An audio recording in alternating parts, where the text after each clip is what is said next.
Good morning, ladies and gentlemen. This is your captain.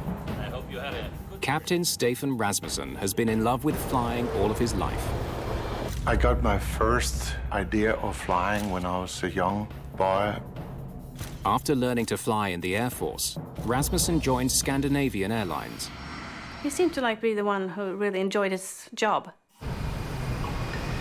On December the 27th, 1991, he's in command of a state-of-the-art DC-9.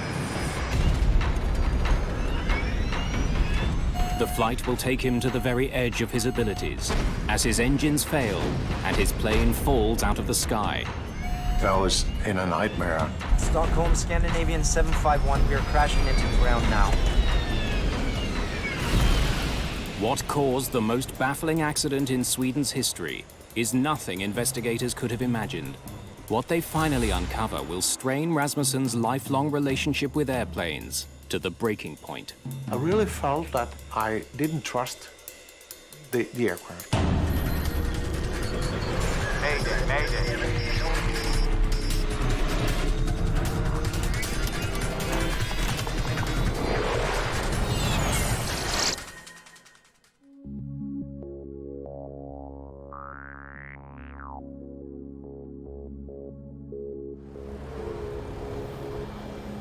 It's 2 days after Christmas. Stockholm Arlanda Airport is a mess of snow, slush, and ice.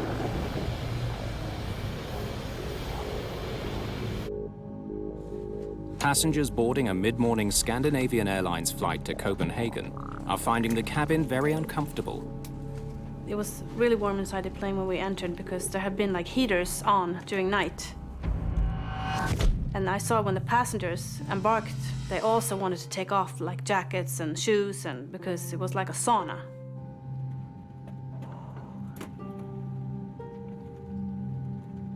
Is it possible to turn the heat down now?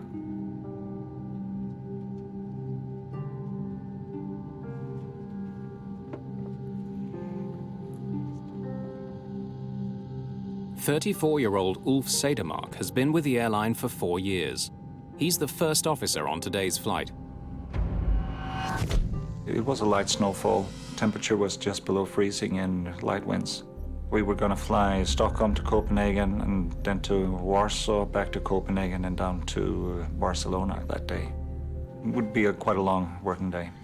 Stefan Rasmussen has just finished an exterior check of the plane. The Danish pilot is in command this morning. In those over 12, almost 13,000 hours I've been sitting in an aircraft, I always felt that I put the aircraft and back on like a rucksack. And when we took lift on the wings, we melted together. The plane Rasmussen is strapping on today is a nearly new DC-9, easily identifiable by its 2 rear engines. By now, everyone should know that door stays open. Right. Even in the days before terrorist threats, flying with the cockpit door open is unusual. It's just one way Rasmussen has endeared himself to the crews and passengers he flies with. I always had my cabin door open because I found out that if we had the door open and they could see that there were a human being in there, they'd trust you. For me, it felt good that the door was open. It just feels like you have a connection more than if the door is closed. The winter weather has delayed this flight, but Rasmussen won't compromise safety for schedule. Where are we now with the de-icing? The wings aren't quite done. They've done the underside. Now they're doing the top. Thank you. Under Captain Rasmussen's instructions, the ground crew had already de-iced the plane once. Now they're giving it another pass. And it took a while, but they had trouble getting rid of the snow on top of the wing. So we were slightly late for our pushback out to our runway. For Captain Per Holmberg, this kind of delay is routine business. He flies DC-9s for the airline. A passenger this morning, he is scheduled to command another flight later that day. Good morning, ladies and gentlemen. This is your captain. I hope you had a good Christmas. We're just getting our wings cleared as we've had a bit of snow overnight. And when that's finished, we're ready for takeoff for some warmer weather. I handpicked the airline's best cabin crew to take care of you today. We all hope you have a nice flight. Finally, Scandinavian Airlines Flight 751 is cleared to proceed. There are buildups of snow that the crew must avoid on the way to the runway. Would have been nice of them to clear the snow. Oh, that would have made it too easy. Approaching holding point, runway 08. Roger, Scandinavian 751. You are cleared for takeoff from runway 08. Spoilers? Armed. Auto brake, takeoff and armed. Runway update performed. Checklist completed. Set power.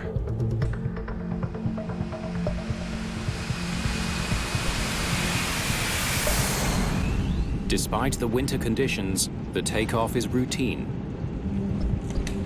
V1, rotate.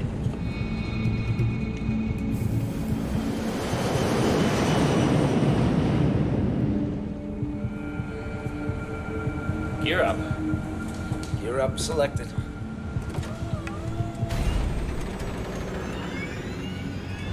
When Wolfie reached out for the gear, I heard things which was different. Just 25 seconds into the flight, as the plane is climbing, there is a problem. When you hear things that are different from the normally, you get suspicious. There was a really big roar in the aircraft, almost like an explosion. Boom! There was another banging noise that I just thought, what is that? I had never heard that before. It's obvious the source of the noise is the right engine. That sounds serious. I believe it's a compressor stall. I took the right throttle and moved a little back, but there it really became strange because the engine performance increased when I reduced the throttle. It's like if you're sitting in your car and you're turning your wheel to the left and the car is driving to the right, you get confused.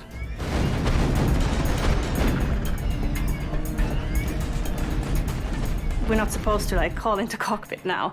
And then I thought, this is an emergency, I have to call the captain. But Captain Rasmussen doesn't respond to the call. He's too busy trying to figure out what's going wrong with his plane. I couldn't see anything on the instrument. They were quite stable and a quite normal range, no problem. But I could hear those roaring every second. He searches for telltale signs of attack or structural failure. And I looked up at the cabin pressure, because if you have a bomb or a freight door or anything which is ripped off, that'll give a decompression. In the cabin, pressure levels are stable. But the crew has other concerns. I saw the smoke and it smelled burnt. What should we do about this? Just 3,200 feet above the ground, the emergency escalates. The right engine quits. When we have flown a little over 1 minute, the right engine just went down. I had a very, very short moment of thinking that I was in a nightmare and just dreaming. I was confused. I was really confused. 2 seconds later, the left engine also quits. The plane is now powerless. One engine dropped and then another engine dropped. I thought that it wasn't true. It wasn't true. It wasn't real. Less than a minute and a half after takeoff, the DC-9 begins falling from the sky. And after that, it was complete silence.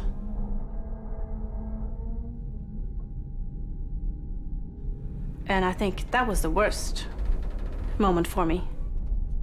Just being in the air, and it's so quiet. It was like a bird just sailing through the sky. So then I started to get scared.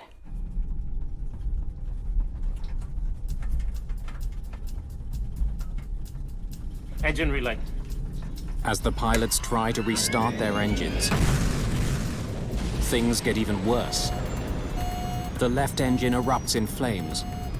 And I saw the exhaust gas temperature was rising rapidly. The max temperature was around 680 degrees Celsius, and I saw it go above 800. A fire in the engine could spread to the rest of the plane. Should I pull? If Sedermark pulls the fire extinguisher in the left engine, he will never be able to restart it.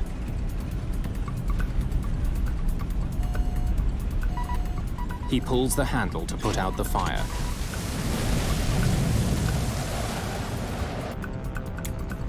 From his seat, Captain Per Holmberg can see that the crew is in trouble.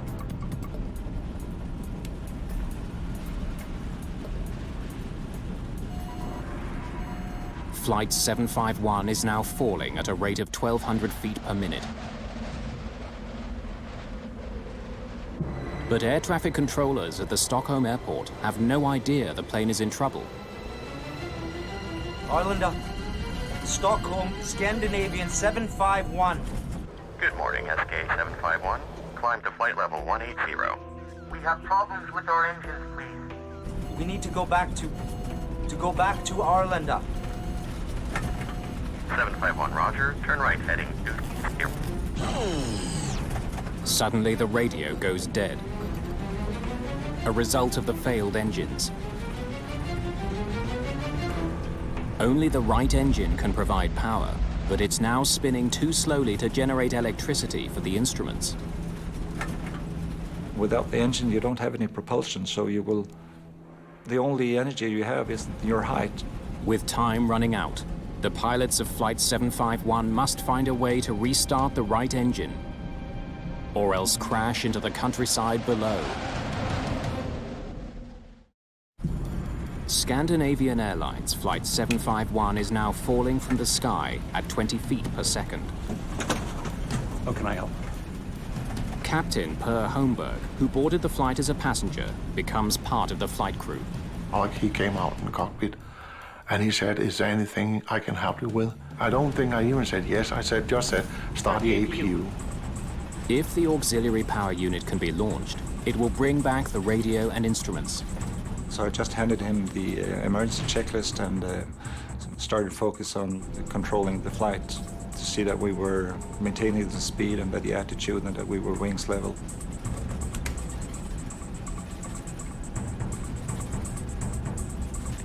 He managed to start the auxiliary power unit, so my flight instruments were supplied from that. But for some reason, Captain Rasmussen's instruments don't come back online. He managed to fly the plane basically by feel. Power is also restored to the cabin, but it's small comfort to passengers who now know they're in extreme danger. Stockholm Air Traffic Control instructs the pilots to return to the airport. Scandinavian 751, are you able to turn right, heading 090, radar vectoring for 0-1? But the plane is now just 1,600 feet from the ground. And First Officer Sedermark's attempts to resuscitate it aren't working. Roger, we are maintaining our heading, but we are trying to restart our engines. Making a 180-degree turn back to Stockholm could be catastrophic. I really had the feeling that if I turned the aircraft at that time, we would have stalled. When you're turning back, you are losing a lot of energy. So the most safe thing to do is actually just to go straight, keep your wings level. That means that you will use less energy of your altitude, so you can maintain your speed. You can maintain 2,000 feet. We are not able to maintain 2,000 feet. We are descending. We are at 1,600 feet and descending. Holmberg wants Rasmussen to focus his attention on finding a landing spot. Look straight ahead.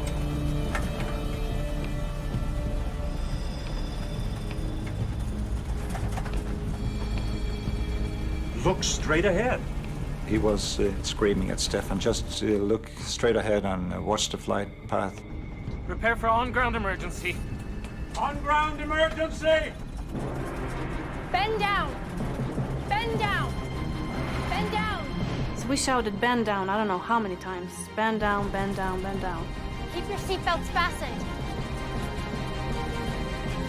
While passengers brace, Rasmussen considers where to land his plane. Look straight ahead. And I had an idea that on the northern direction could bring us out to the Baltic Sea, which was at that time frozen. And that's an excellent runway. But instead, he finds himself gliding powerlessly over a dense forest. I saw that green area and I saw that little light spot in the middle of the forest, but that really looked short.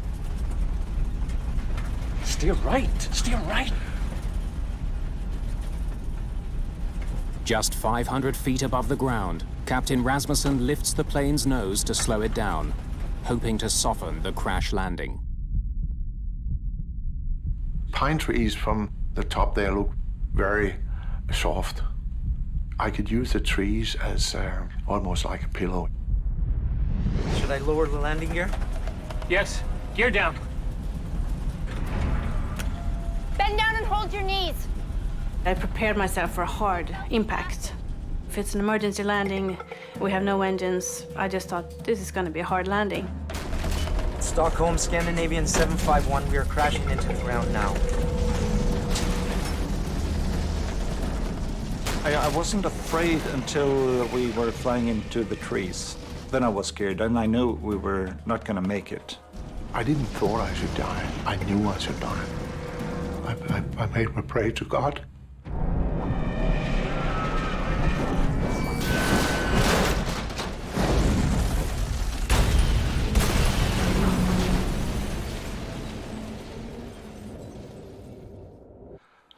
And then, a moment after, we were in a strange world.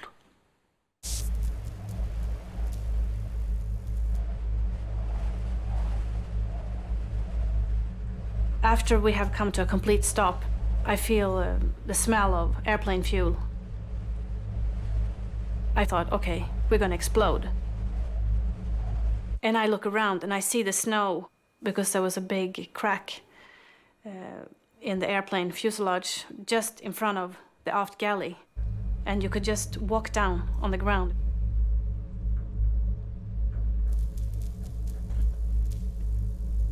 Everything was quiet, and I woke up. It might only have been a split second or so. I was afraid that my spine was broken, that I wouldn't be able to walk again. So I remember I was sitting there and I was moving my toes and my feet just to see if I could have control over them. I had a pain in my hand because I had broken a bone in my hand, and I was bleeding heavily from my forehead, so I was trying to get clear of all the blood that was coming down in my eyes. And Stefan told me that we had to get out of the aircraft. After plowing through 125 meters of pine forest, the pilot's fear is now that the broken aircraft could catch fire. Dozens of passengers escape through the breaks in the fuselage walls. But Captain Per Holmberg has been knocked unconscious by the crash. It all went so fast that no one could take in what happened. So I tried to stay with the group of passengers I had there. But I just knew the feeling also that we had to wait a long time for the rescue teams. Help will be here soon. Fortunately, no fire materializes. But because they removed their winter clothing while boarding the sweltering plane, many passengers are starting to freeze. Most people were just standing in their shirts, t-shirts, very, very little clothes. A few didn't even have shoes on. They are now at risk from hypothermia. So I focused on being caring. Maybe I did it for my own sake also. I needed a hug also. It was comforting to comfort someone else.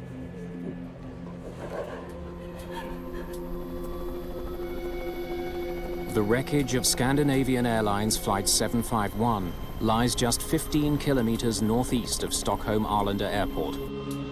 The fuselage has broken into 3 pieces. In the chaos of the moment, nobody knows how many people have been killed in the crash.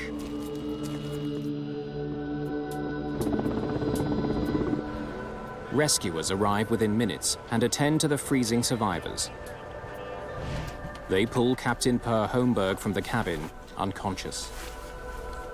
He landed on the wall at impact, and he skidded down on the wall to the floor at impact. So he was quite badly damaged. He cut his eyelid, and he also got his collarbone that was broken off, so his shoulder was in front of him. 92 of the passengers have sustained injuries. Only 8 are considered serious. But when the crew conducts a head count, they're stunned to learn that out of the 129 people who boarded Flight 751, not a single one was killed in the crash. Everyone survived. It was like a shock just to take in. Wow, that was a fantastic comment. Just I was the happiest captain in the world. We were all alive. That was a great moment. Reporters break the remarkable story to the world. As the Swedish Accident Investigation Board, or SAIB, takes charge of the case. Scandinavian Airlines alerts its own investigators, dispatching Tori Hultgren to head up its team. It's most unusual that the plane crashes in a wooded area and everybody survives, and I've never heard of it before. The police kept everybody off the site itself. There was a cordon around the aircraft about 100 meters. We had a complete aircraft, nothing had burned, and we had lots of good data. Henrik Ölander from the SAIB gets to work on the evidence. And we all started to plan the documentation of the accident site, which means photographing all the fine little approach through the wood, you know, and to take photos of all the parts that were spread all over the place.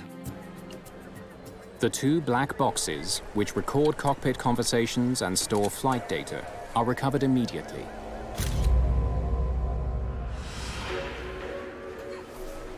Investigators speak to survivors. Everyone tells a similar story. Would you mind telling me what you saw and heard? Loud, booming sounds from the engines moments after the flight began, smoke in the cabin, and finally the entire loss of power and an engine on fire. You have a twin-engine aircraft, and you are really not supposed to lose both engines at the same time. The Pratt & Whitney turbofan engines are sent to a Scandinavian Airlines repair shop for closer examination. Investigators are eager to speak with Captain Rasmussen about the incident. But to their dismay, Scandinavian Airlines takes him to the media first. The first question, what did you think when both engines refused to function? It'll take me an awful lot of time to tell you all that. The normal case is that the key witnesses, like the crew and so on, should be kept in quarantine until they meet the investigation board. European media celebrate Captain Stefan Rasmussen as a hero for landing the DC-9 without engine power. But investigators consider the possibility that he or his co-pilot had made errors that caused the crisis in the first place. The honor and the glory always rests with the captain, but so does also the mishaps. I knew that being a person where in the spotlight of the press would be a quite different situation. And I said to myself, the only thing you can do now is to give them all their story and then pray that they will find the reason.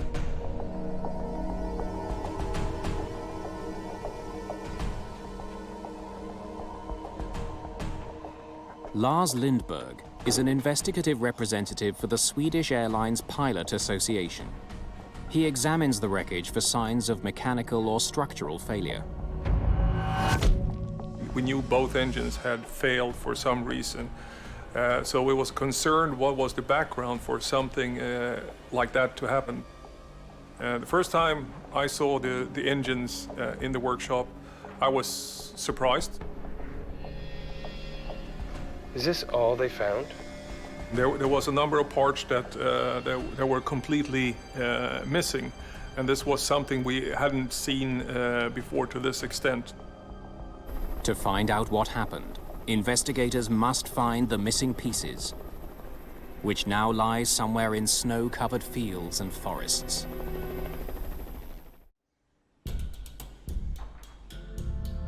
A close study of Scandinavian Airlines Flight 751's engines reveals exactly which pieces are missing. Parts of this aircraft was shedding parts from both engines. And then what you do is you go further in and you document everything and you try to find the root cause and see how it all comes together. The missing pieces could hold the key to discovering why both of the plane's engines quit within seconds of each other. But they could be anywhere along the 15-kilometer route the aircraft covered during its short flight. They must be found.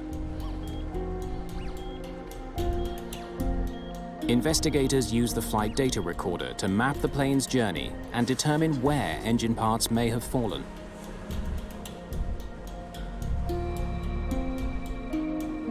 After scouring the snow-covered fields along the plane's path, the recovery team finds 500 fragments.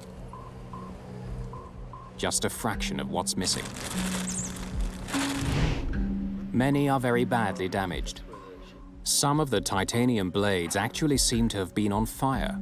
You had this titanium fire inside both engines, both the right and the left engine. And this titanium fire is a very unique occurrence. It's requiring very, very high pressure and very high temperature for a titanium blade to catch fire. Investigators dig deeper into the cause of the engine trouble. The left engine's fuel line is badly dented. It was obviously hit by a fast-moving piece of metal inside the engine. The impact caused it to rupture. This part got dislodged, it went out and hit a fuel line, and that fuel line cracked, sprayed fuel onto the hot engine. The engine was clearly coming apart during the flight. That sounds serious. The discovery explains the fire in the left engine and why so many pieces of it were found so far from the crash site. But investigators are left wondering why the engines broke up in the first place. A major clue comes from passenger and crew testimonies, which told of repeated booming noises before the left engine caught fire. The cockpit voice recorder picked up these sounds. You can hear that, and we could correlate that with when the damage occurred. You can see that on the flight data recorder. The sounds are familiar to investigators and leave no doubt. The DC-9's engines began surging shortly after takeoff.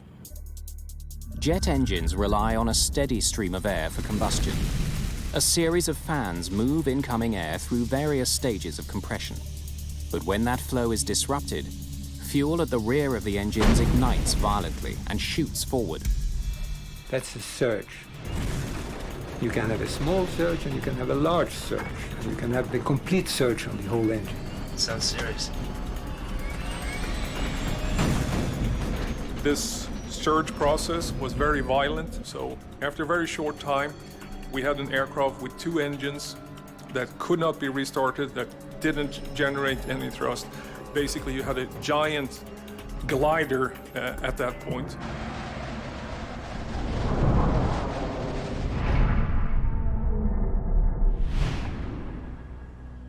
A closer look at the fan blades from the front of the engines explains why they were surging. They're badly dented. The damage would have prevented them from effectively directing air to the rear of the engines. This damage that twisted the fan blade started this process. You got this disturbed air in the fan, you got this rotating fan stall that then triggered this whole breakdown, the compressor surge, and then the whole process that led up to the dual engine failures. But what exactly mangled the blades? There are ways to tell. If it comes from a stone, rubber, ice and so on. You can see it on the shape of the damage. The ice causes very specific damages. It's sort of like a soft dent. Analysis of dent patterns on the fan blades is conclusive. They were struck by ice.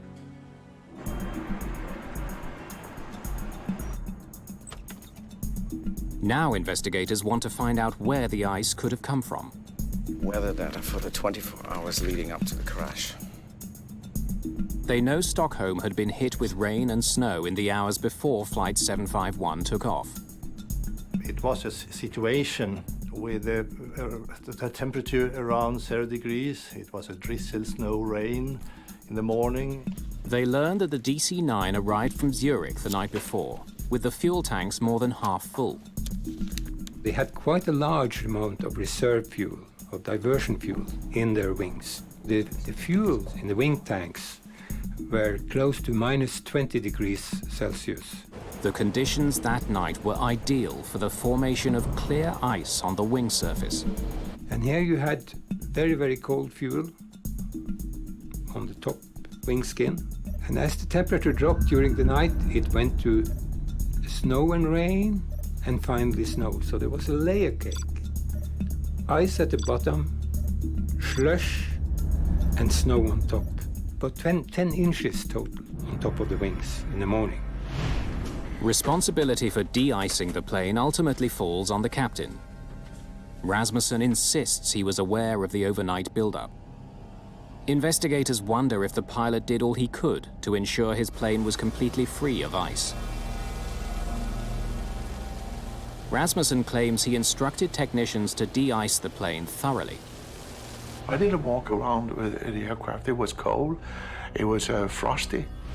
Noticing that there was still frost on the wings, the head technician ordered a second round of de-icing. I was really convinced that the aircraft was clean. And so was he. So was he. Where are we now with the de-icing? The wings aren't quite done. They've done the underside. The cockpit voice recorder backs up Rasmussen's testimony. They've got it good and clean under the wings? Yes, yes. They de-iced the aircraft once and looked at it and I said, once more. And they de-iced us the second time. In fact, a total of 850 liters of fluid was sprayed on the aircraft. But the fluid may have been faulty, not potent enough to melt the thick layer of ice that had accumulated on the wings overnight. Technicians test samples of the fluid used to de-ice Flight 751. We found no discrepancies. There was nothing wrong with any of the fluids used. But when investigators interview the maintenance crew that worked on the plane, they begin wondering if the de-icing team was thorough enough in their efforts. The ground crew insists that after they sprayed the wing, it appeared to be clean. But that appearance was deceptive. It looked perfect, because the clear ice on top of the fuel tanks, you cannot see the clear ice. A technician inspected the front of the wing and found no ice. He couldn't have known that there was ice further back, out of his reach. No provisions for stairs or anything that he could use to get up on the wing at the de-icing platform. It looked shiny and nice, couldn't see any ice on it, but still there was maybe an inch of ice on top of the wing when the aircraft took off. As soon as the plane took flight, the ice became a problem. On this aircraft, the engines are positioned behind the wings, and as the aircraft rotated and the wings bent in order to take the weight of the aircraft, this ice in the wing roots loosened, and it sucked right into the engine. The ice damaged the fan blades at the front of the engines and ultimately caused them to begin surging. Nobody really expected that this would happen, or could happen, but it did. When ice breaks off the wings during flight, it doesn't pose a problem for most aircraft. But the placement of a DC-9's engines leaves them more susceptible to being struck. The Pratt & Whitney engines on Flight 751 were designed to withstand this type of ice ingestion. Something else must explain the disaster. Investigators know that the wrong reaction by a pilot can make surges worse. They comb through the flight data to see what these pilots did when the emergency struck. The first thing you do when you have a surge, if you recognize it as a surge, is that you reduce power. Captain Rasmussen claims he did just that. Of course, you just pull the throttle back, and then you have the balance between the incoming fuel and incoming air. And that was actually what I did. But the flight data recorder tells a different story. Why is the engine power increasing? It clearly shows that in the moments after the surge, thrust was reduced, but then seconds later was increased to beyond full power. Yeah, it didn't add up because the RPM was increasing to 110%, and the throttle position was moving. It shouldn't be. The only thing that could move the throttles in clamp was the pilot's hand. But if Rasmussen didn't push the throttles forward, something else did. It would explain the captain's confusion as his engines began to surge. As a pilot, when you've gone through the training, you've done all your emergency training, you've been through the simulator, and now you have a system that is doing something that you don't expect, it's very confusing. Despite their relentless efforts, investigators can find no possible explanation for the increase in thrust. The frustrating part with the investigation was that we could not figure out why the system did what it did.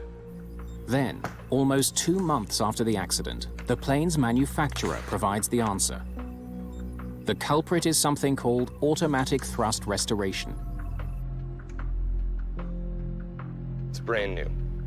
It automatically increases the thrust during the climb. Swedish authorities learned that automatic thrust restoration, or ATR, was recently introduced as a safety feature on Scandinavian Airlines planes. It existed because the FAA had discovered some pilots were throttling back considerably while taking off and landing to reduce noise over residential neighborhoods. The ATR was designed to make it impossible for them to throttle back to dangerous levels. So as soon as he powered back, the system kicked in. Investigators learned that when Rasmussen reduced power to clear his engine surge, the system read this as a dangerously low power setting and pushed the throttles forward. The increased thrust made the surging worse until the engines destroyed themselves. The investigation concludes that the pilots had taken the right steps to clear the surge and prevent the catastrophe. But the computer code which governs the ATR undermined their efforts. A strip of zeros and ones caused the throttles to move and caused the engines that were stalling because they already got too much fuel, got even more fuel. And they went into self-destruct, both engines. In a few seconds, they were both totally destroyed.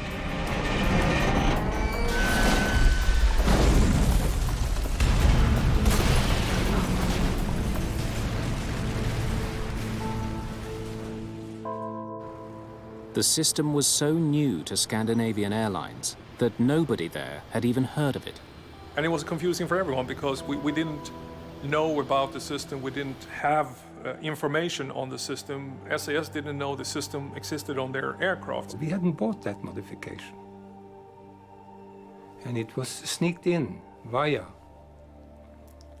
another system. Because he didn't know about the ATR, Rasmussen was unaware that he could only save his plane by switching it off. News that the automatic thrust restoration was responsible for the accident proved both a blessing and a curse for Captain Rasmussen. It eliminated any notion that he had made a mistake. When I got that message, I was really released. It was like winning in a lottery. It was, because I was so happy. Because then I could explain why I was in that total cone of confusion. But the fallout would ultimately destroy a love affair and end a career.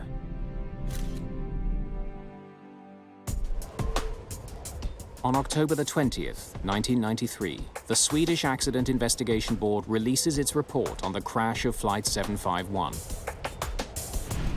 It determines that the actions of Captain Rasmussen and First Officer Cedermark contributed to the safe outcome of this incident.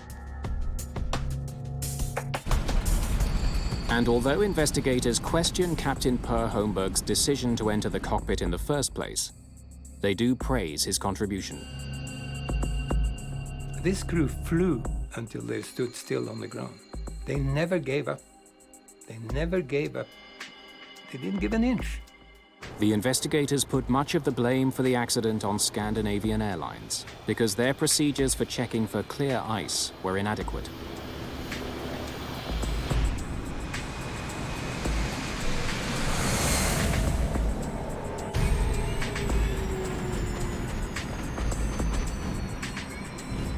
I believe it's a compressor stall. The report also condemns the fact that the pilots didn't know about the automatic thrust restoration and how it would act in a surge situation. If the ATR system hadn't been there, if the trolls hadn't moved forward, there wouldn't have been an accident. It was a bit strange that we didn't have all the documentation available to us, so we knew what we could expect if something like this would happen. In the wake of the crash, Scandinavian Airlines started training its pilots how to use the ATR system. They also implemented steps to ensure airplanes don't take off with clear ice on the wings. We changed all the procedures, we provided stairs for the mechanic, and we made it a requirement to go up on top of the wing and touch it with your hand to verify after de-icing. After healing from his injuries, First Officer Ulf Cedermark returned to the cockpit.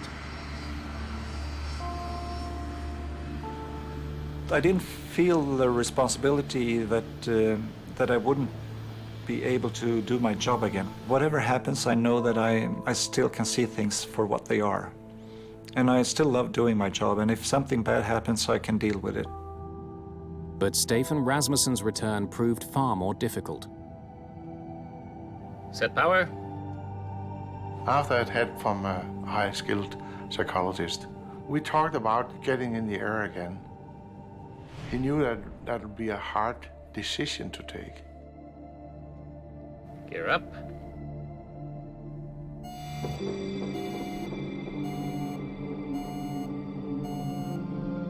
Fire drill.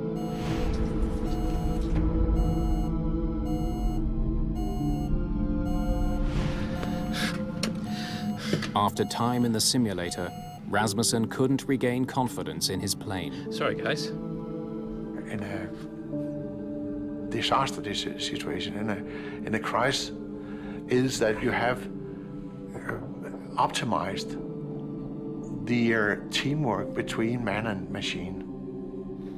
I really felt that I didn't trust the aircraft. Pilots tend to take the responsibility for all that went wrong. Too much of the glory and also too much of the responsibility. With the right counseling, about 90% of pilots involved in an accident are able to continue flying.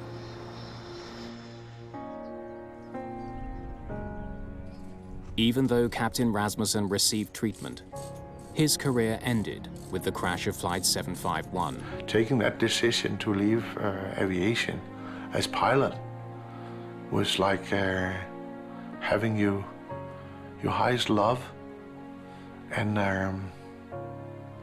come to that conclusion that you have to kill her. I had many hours, many missions of happiness in an aircraft. And I loved my passengers, I loved my aircraft so much, so I said, that's it.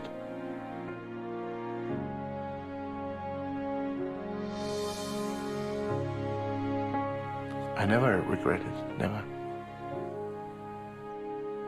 And I think I was right.